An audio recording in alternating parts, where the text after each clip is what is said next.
Alright, Nuggets, welcome to the next tutorial episode of X4. So, here we are in our Thai Vanguard. The ship you start off with in the Imperial, if you do the Imperial Free Agent. It's not the best ship in the world, but it is a ship. So, last time we did the controls of how to move your ship, how to shoot your guns, how to aim, how to track, how to use the different camera mode. So that's done and dusted. In this episode, we're gonna kind of like focus a bit on the UI. So I'm gonna stop my engines, and we're just gonna kind of like sit in space, let the world move around and do its thing. Now, UI.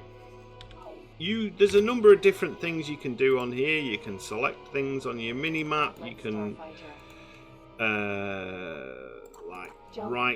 click on stuff on the menu and set guidance to objects, which let you autopilot to it. You can do external views. You can click on getting information and stuff like that, which is all very good. But there's a lot. The most of your work you will do in X4 is in this particular screen, which is your map screen. So you press M and that brings up a map. And it basically brings up the full system, or the known system. So everything your character knows about. And depending on your start, you will see different systems. You will know about different systems. New Republic have kind of like know a lot. Empire knows a lot.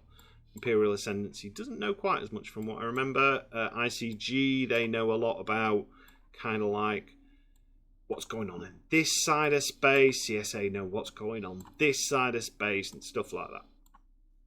So this is your map. You can kind of like track and go different places and stuff like that. But then you have all these other controls and all these other buttons and stuff like that. So a couple of things you can do. There's, if we start on the right hand side of the screen first, you've got your filter. I don't usually mess with all this.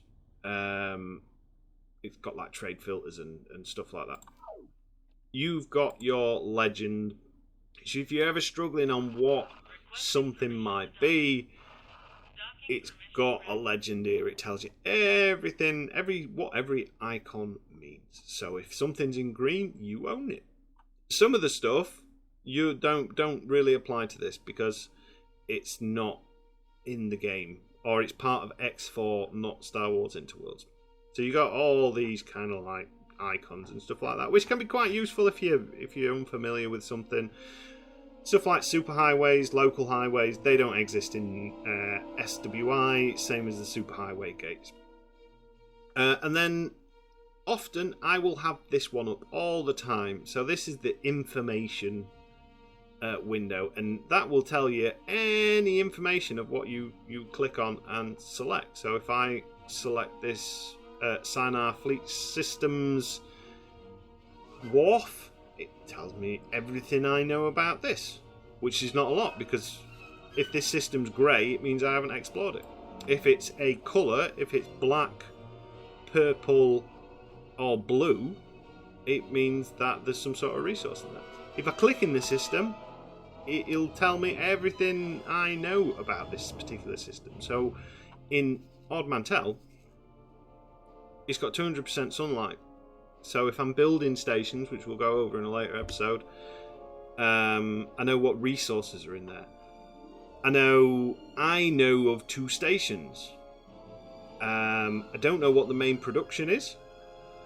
I know the name of the system, and I know who owns it, which is the Galactic Empire. And then it's got all these other things like population, workforce availability, which very rarely come up.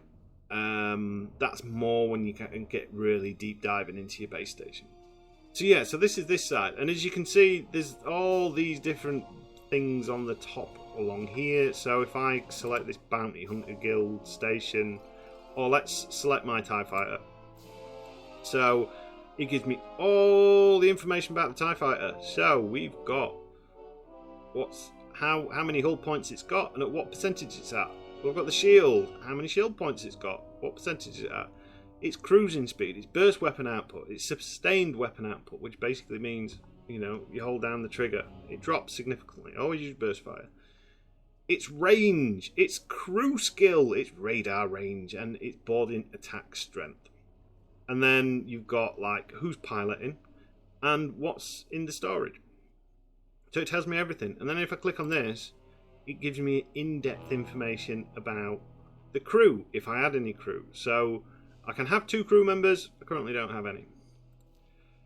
Then you've got loadout, and it tells you all about what weapons and things like that you've got. You'll often find if you click on a station or another ship, you don't know much about it. But on your stuff, you'll always know what it is. Then you've got a logbook, which tells you like things that have happened. So it's been in a fight, it's destroyed something, it's picked up so much cargo. And then you have behavior. Behavior is an important one. It basically tells you ships what to do, and we're going to cover that in another episode because that's quite a big one. And then you've got individual instructions, which is everything to do with global orders, which again we'll cover in another episode, but it's got all that stuff there. Then you have the trade. So if you click on trade and you zoom out, right, so if you zoom fully out, it will tell you all the bought wares, all the sold wares, where these are kind of like the best prices of, you know, have the most in stock to buy and to sell, who's offering the most money. If then you scroll in using your middle mouse button, it gives you a system view, or say like you can do a couple of system views like that, and then you can scroll in and look at, and if you scroll right in, it will give you individual stations of like what they want. So that's kind of like your trade view. Toggle it on and off. Then you've got your mining view. Mining view basically tells you about what resources are available, what mining ships and stuff like that. Asteroids, it'll show asteroids and stuff like that. I think it's not one that I often use. And then you've got other filters. So other basically shows you what you're highlighting. It will show if you've got other ships, where they're going, the routes they're taking and stuff like that. And if you want to turn it all off, you can do. It's pretty easy. We're just going to move because I don't want to get destroyed by a YT-1300. Which always makes me laugh. They're basically trading with the Bounty Hunter Guild, but they fly through Imperial space to do so, which is very gutsy. So then let's have a look at the left-hand side. So down the left-hand side, basically if you want to turn anything off, you can do. On this particular version of Export, everything's always highlighted, so and lit up, so it's pretty easy to see. So left-hand side of the screen, you've got your object list. Now this tells you every object that is within your map, your current view. You get more details the more zoomed in you are. If you start zooming out, like to there, we've no longer got any other ships visible because we've zoomed out too far. But we zoom in, tells you all the other ships, what stations are there, kind of like if there's any dock ships. Got New Republic trader docked. A lot of these are all very much kind of like menus, drill into them, very spreadsheet orientated. Probably why I get on with this game, because I don't mind spreadsheets. But yeah, that's something to do. You can also change some information. So if I click on hull, it'll do. They're all medium ships. It'll do kind of like your largest or smallest ships first. You can sort it by name. You can sort it by size. The size is always useful if you're looking for construction vessels. So like that, larger ships will appear first. If we do it like that, smaller ships will appear first. And then you've got relation, which is all to do with like good, bad, if they like you, don't like you, that kind of thing. You can fine-tune this to just stations, just ships, or deployables. Deployables are anything like satellites, resource probes, mines, anything kind of like that. We will go into more detail on that, and probably an episode when we do look at mining. Then you've got this one. You've got property owned. Now, we don't really own much apart from our TIE Vanguard. If we owned stations, it would be all listed here. Any fleets we've got, and then unassigned ships. Basically, if you have ships within a fleet, so all grouped together, they'll be in this bit. Anything else comes down there. It's good to try and organise your ships, otherwise you end up with a massive list, and then when you're trying to find one, it becomes awkward. Then we've got our mission menu.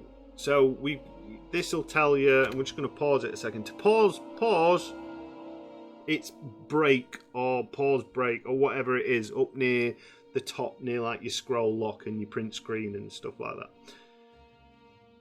So these tells us what missions we can accept and do. So missions, if you click on one, it will tell you what they want. So they've noticed pirate raids, you get a bit of blurb, what sector it wants you to patrol, how much you're going to get paid, who you're working for, and how difficult it is. Now, this difficulty is not actually an indication. A patrol mission is always easy. Because yes, there might be something to fight. You don't always have to fight it. If you're in a TIE fighter and they pop in with a dreadnought, like stay away. Just don't bother with it. It'll tell you roughly kind of like what to expect from the mission in your blurb. So a patrol mission usually lasts 20 minutes. Then you've got like trade missions. So this one, we have to scan a ship. My ship left me behind. This is you pick up someone, drop them off. So these are the different menus. It tells you all about what they are. If you want more details, you can click on open briefing, and it will give you some information, such as useful information like that. So docking is limited to small size ships and medium size ships, or S and M ships. So yeah, how much you get in your instructions and everything like that. You don't have to accept or decline. You can just press escape. That'll take you out of that menu. Then you've got mission manager. This will tell you any mission you have accepted, any important missions, any guild missions. By guild missions, it means factions. Like if we had missions for the Bounty Hunter Guild, or we had missions for the Empire, or we had missions for the CSA, or whoever, that would come under there. And then other missions. So if we say, accept that one. When you accept a mission, it automatically gives you a auto travel point so you know where it is, which is really useful. Well, there you go. Other missions. We've now got this one. Upkeep missions. So you will get a lot of when you first build stations, this will populate here and it'll say it'll need drones. In this particular case, it's saying our TIE Vanguard, we need a pilot. We need to get a captain for it.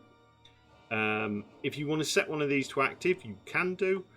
A lot of these ones in your upkeep missions, you can't abort them. If you need to open the briefing, you can. Look, just get a captain. We'll go over crew and stuff like that in another episode. And then you have guidance missions. So if I click on that and press Shift G, there we go, guidance mission. It'll tell me I'm going to this point. You can change between missions and stuff like that, like set to active. If you no longer want to do it, you can abort a mission, or you can open the briefing just to kind of like check on it. Then you've got the information, which is the exact same as this information on this side. And then you've got the manage plots. Now, manage plots is all about building stations. And we can see that there's a number of stations in this system. We're going to go over station building, but basically this is how you claim a piece of land to be able to like build a station within it, and you can change the size and dimensions of the layout and stuff like that. So that's it for so that's the map screen. Very quickly, you have the tutorials and stuff like that, which you can kind of like look at different tutorials on this question mark. This will take you to external links, probably on YouTube and stuff like that. There is no actual tutorials to play, I don't think, on the SWI. I'm not going to click on that because it will probably break everything. Then you have the Encyclopedia. Now, the Encyclopedia is really useful because everything you have discovered as a player on this particular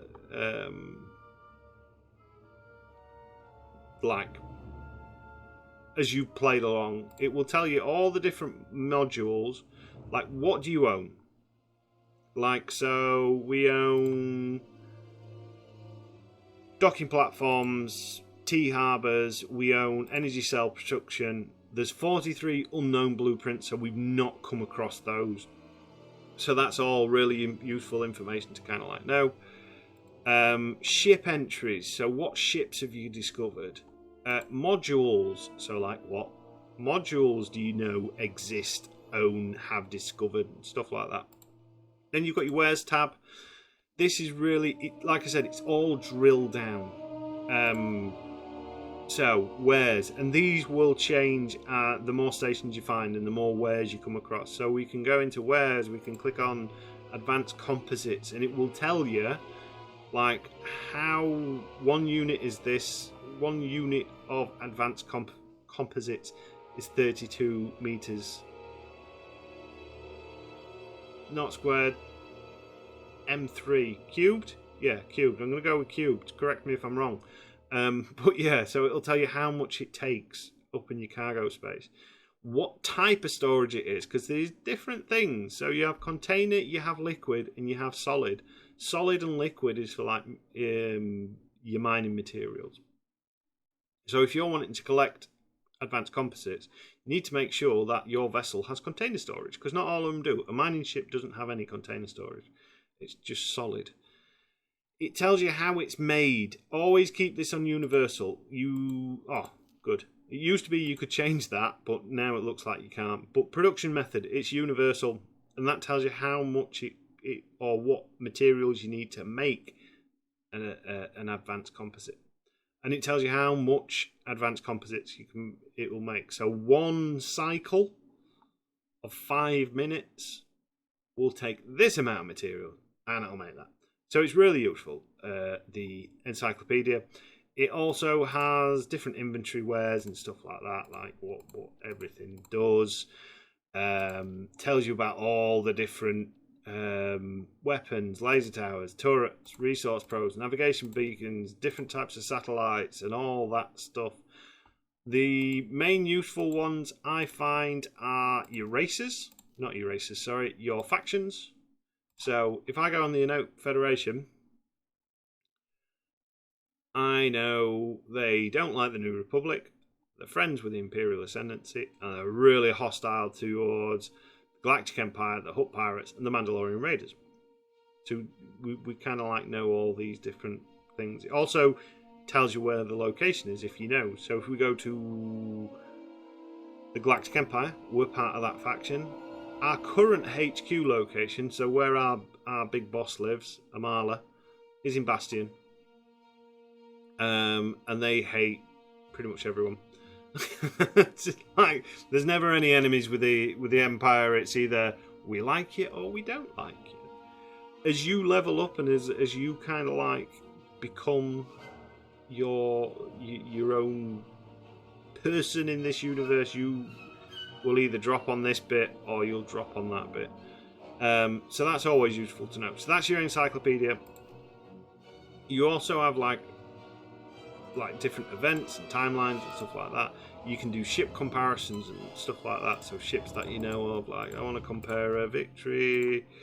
I don't know enough about a Victory to do it, but yeah. So you can do like when you get into the game, if you want to compare different ships to how good they are, you can do that.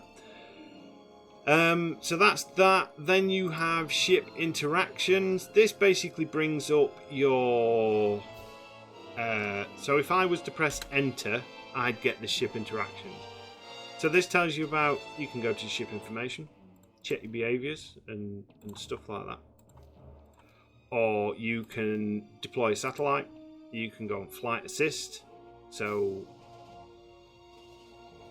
yeah, flight assist is basically turning off your inertial dampeners, it's control in space, autopilot, ship information, as I said, and then you've got your player information. So player information is your character's name. This is all changeable, so I can call myself Captain Fantastico. And then press enter, and look, I'm now Captain Fantastico. My organisation is the Fantastico Biscuits. There we go. I spelled biscuits wrong. Well, there you go. So all that'll kind of like populate. You don't have to have an organisation. You can change your logos.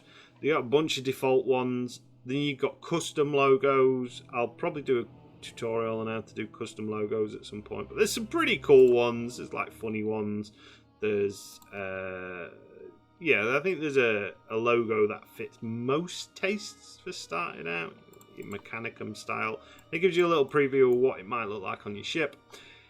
And then you've got your default ship skins. So these are like just basically when you build a ship, what colour.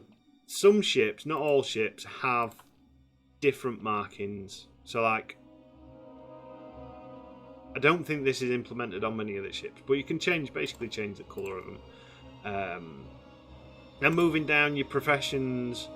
So this it's very rare I use this screen. Basically tells you like how many missions you've done, how many tour of duties you've done, how many you've passed, how many you've failed, how many kills you've done. Then you've got your faction relations, so that tells you all about all the different factions. So the New Republic hate us. The Enote Federation don't care about us. The Galactic Empires, we're neutral. They don't care about us either. Cyanart Fleet Systems, however, +6. They think we're alright, or we're getting there. The higher these relationships go, the more positives you get, the lower they go, the more negatives. And that kind of like tells you, so New Republic, -30 is the lowest you can go. +30 is the highest you can go. -30, you're not currently allowed to dock any ships at this station.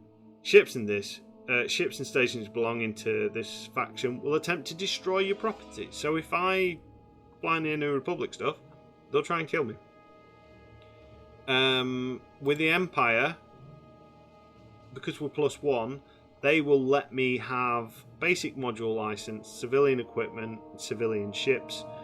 The higher I get, and the more criteria I hit, eventually, they'll let me buy capital ships. And they'll let me have the opportunity to spend millions of credits to buy ship construction licenses from them. And stuff like that. So that's your reputation tabs. Now you can... Have I got any that I can do it on? Like, where's Signar? They kind of like me. No, I've not got much information. Sometimes there's a properties thing there that tells you how much money you've made with that faction, and you kind of like your status and stuff. Then you got your reputation. So we've made 1 kill. That was a little drone we shot in the last episode. You got statistics. So if you want to know how many people you've murdered, how much money you've made, how many ships you own, the value of the ships you own, and stuff like that, it's all on there. You've got an inventory tab, which self-explanatory. It tells you what inventory you've got and stuff like that. You've got modifications, so these basically tell you what type of modifications you can do to your ship, or what your ship has access to and stuff like that. You got spacesuit upgrades. I don't think I've ever actually used this menu. Global orders, which these are basically, you can set up a bunch of different rules and roles, stuff like that, For your trade stations, like blacklists, a blacklist would be don't go through any New Republic. So, like, civilian ships, like, don't go in enemy space because you'll get shot. So you can do stuff like that, and then you name it, and then you save it. Well, I'll go in depth in this, but you also have your global standing orders. These are basically how your ships, because you will end up with a fleet of your own AI ships. This is how they all respond. So, you know, if someone attacks them, what do you want them to do? Do you want them to use judgment? Do you want them to retaliate? Do you want them to escape? Do you want them to just sit there and ignore it? Do you want them... The escape and deploy laser towers, not really necessary because you can't get laser towers in this mod, sadly. So, yeah. You've got all that in global orders. Account management. If you have stations, this will tell you how much those stations are earning. We'll cover that in the station episode. Maintenance. This is how much maintenance and supply your fleet requires to run. At the minute, no one cares about us, so it doesn't matter. No, you know, we're not getting anything. The more ships you had, so say I had 50 Star Destroyers, then this supply cost is going to get pretty high. And I need to make sure that I'm supplying those ships with maintenance and stuff like that. Then you've got your personnel manager. This is basically how many crews you've got, what people work for you and stuff like that. As you can see at the minute, I don't have anyone. Messages. This is all the messages and stuff. Then you've got your transaction log. So how much money have you made and sold and stuff like that. And then you have a logbook, which basically tells you everything that's happened, and you can filter through it and stuff like that. So that's kind of like the UI in a nutshell. Most of this you're not going to use, but it is good to kind of like know about it. Some of the stuff you can do from your main screen as well. We've just unpause it by pressing break. Like clicking on stations, that'll tell you certain information about them. There's usually right-click options as well, so like match speed, guidance to object, talking to people, comms, which we'll suppose we can brief. Yeah, we'll talk about that in another episode. So comms, external views, mark as hostile, so that can turn it bad. So we'll attack it. Be very careful with this, because if you click on mark hostile, you can't then unmark it as hostile for whatever reason. You can scan ships if you're within basically really close range, and you can board. So yeah, and I suppose one last thing that kind of falls into your UI is your different modes. So if you press shift 1, everything turns orange, you go into travel mode. If you press shift 2, everything turns purple, and it gives you this kind of like short range scan mode, which if we were next to a station or something like that, highlights everything. It's like a scanner. Then shift 3 is your long range scan mode. So this, you basically hold L until this band gets really tight, and then you do that, and then that will reveal all these question marks, and these are all the stations in this system. And then shift 4 puts you into setter. Basically setter, as the planet is demonstrating, is like a fast forward button. So if you're waiting for something to build, or you just you need to kill some time pretty quick, press shift 4 and it'll come out of it. To disable these, you just press the whatever corresponding number again. So shift 4 will abort setter. If I'm in that, shift 3 again will abort it. Shift 2 will abort it. Shift 1 will abort it. So yeah, so there you go. That's the UI and some basic kind of like useful controls. And that's it for this episode. So as ever, thank you for watching, and until next time.